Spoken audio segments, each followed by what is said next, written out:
Hello, brilliant people. Welcome once again to my channel. This is Sir Job, and welcome to my golden life here in Taiwan.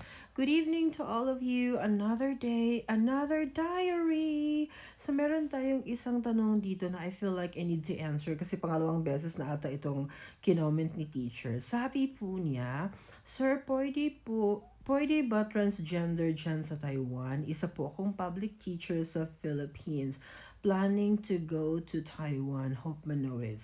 Yes, of course. Kasi pag sinabi natin transgender, I don't know how to figure it out, but I believe, i-assume ko na lang, Hana, nag-cross-dress ka namin kasi nagdamit babae ka na. Lahat ng mga pananamit ng babae is yun na yung ginagamit or ginagawa mo ngayon. So that's how you look like. Okay. So far, may mga teachers akong Filipino teachers ako nakikita na kagaya mo here, and nag-succeed naman sila, nag-survive naman sila dito.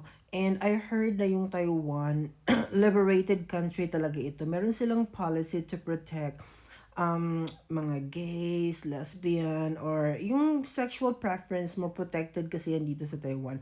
So malaya ka pong mag-show kung sino ka talaga here. May respeto ang mga tao sa ganitong uri ng group of people, right? So, hindi po ito makakaapekto sa iyong application, kung qualified ka talaga, if you all have the qualities of foreign teachers. So, pwede ka talagang magturo here, teacher. Hindi po sa gabal ang iyong gender here kasi respected po yan dito sa country ng Taiwan.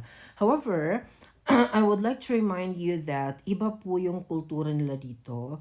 Kung gaano tayo ka-expressive in the Philippines, well, hindi po ganun dito sa Taiwan. So, ibig sabihin nun, even if you are transgender, you have to show them professionalism talaga all the time, especially to your students, kasi that's very important, okay?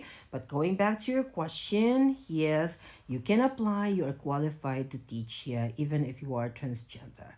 Hope it helps. Bye-bye.